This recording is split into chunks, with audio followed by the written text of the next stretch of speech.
우리는 모두 자신만의 터널을 걷는다.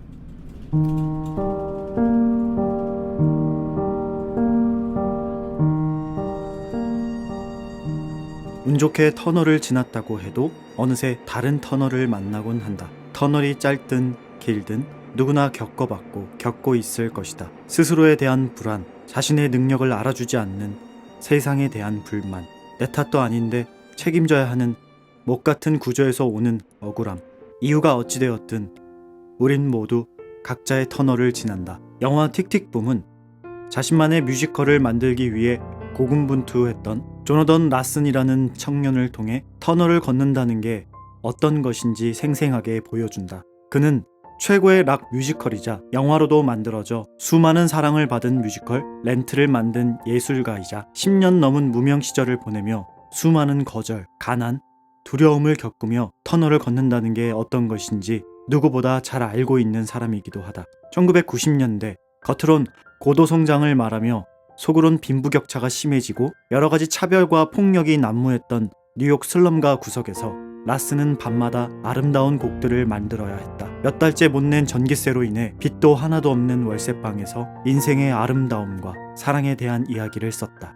해가 뜨면 끔찍한 통장 잔고를 채우기 위해 불친절하고 음침한 손님들이 찾는 변두리 식당에 출근해 서빙을 했다. 여기저기 공모 지원서를 내며 잡힐 듯 말 듯 눈앞에서 아른거리는 성공의 기회들을 꿈꿨지만 제작자의 관심은 전혀 받지 못했고 그럴 때마다 쌓여가는 자괴감은 점점 그를 메마르게 했다. 두 발은 음식 썩은 내가 진동하는 식당에 있고 머리는 언제 잡힐 줄 모르는 파랑새를 쫓는 삶은 아름답긴커녕 지옥에 가깝다. 그가 사랑하는 동료들도 자신과 같은 가난, 이별, 에이즈, 예술가에 대한 부정적 시선 등으로 인해 힘들어했다. 라슨에게 이 모든 상황은 답을 찾을 수 없는 질문만 떠오르게 했다. 그는 답을 알지 못한다. 당연하다.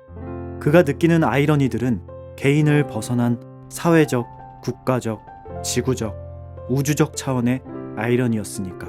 우리는 왜 이 터널을 지나고 있는지 우리 스스로 알 수 있을까? 진로를 잘못 선택해서, 부모님 말을 안 들어서, 친구를 잘못 만나서, 좋은 회사에 못 들어가서 우리가 겪는 지금의 고통을 단순히 뭐뭐 때문이다 라고 딱 짚어서 말할 수 있을까? 그랬으면 좋겠지만 그렇게 찾기 쉬웠다면 이미 고쳤을 것이다. 결국 영화에서도 우리가 왜 고통을 겪으며 어두운 터널을 지나야 하는지에 대한 대답을 찾아주진 않는다. 터널 끝에 무엇이 기다리고 있을지 아무도 모르는 것처럼 라슨도 우리도 그저 터널 안에서 방황할 뿐이다. 그렇지만 라슨의 실화를 통해 우리가 배울 수 있는 것은 아이러니하게도 끝나지 않을 이 터널, 답을 할 수 없는 질문들, 그 자체가 어떤 새로운 아름다움을 창조하는 구성 요소가 된다는 것이다. 우리가 겪는 고통스럽고 역겨운 이 현실이 아름다운 것의 일부분이라는 것, 이건 긍정적 사고가 아니라 진실이다. 2차 세계대전 당시 안네 프랑크가 겪은 2년간의 고통은 위대하고 아름다운 일기가 되었다.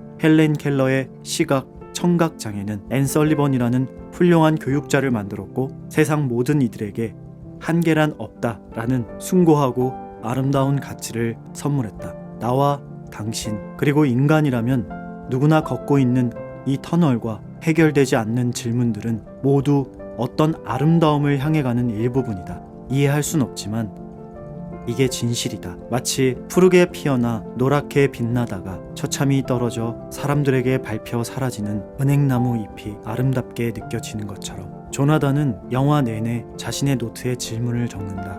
답을 할 수도 해결할 수도 없는 질문들을 적는 게 과연 무슨 쓸모가 있을까 싶지만 라스는 결국 그 질문들을 가사로 만들어냈다. 고구마 100개 정도 먹어야 나올 것 같은 질문들로 만든 가사는 이렇다.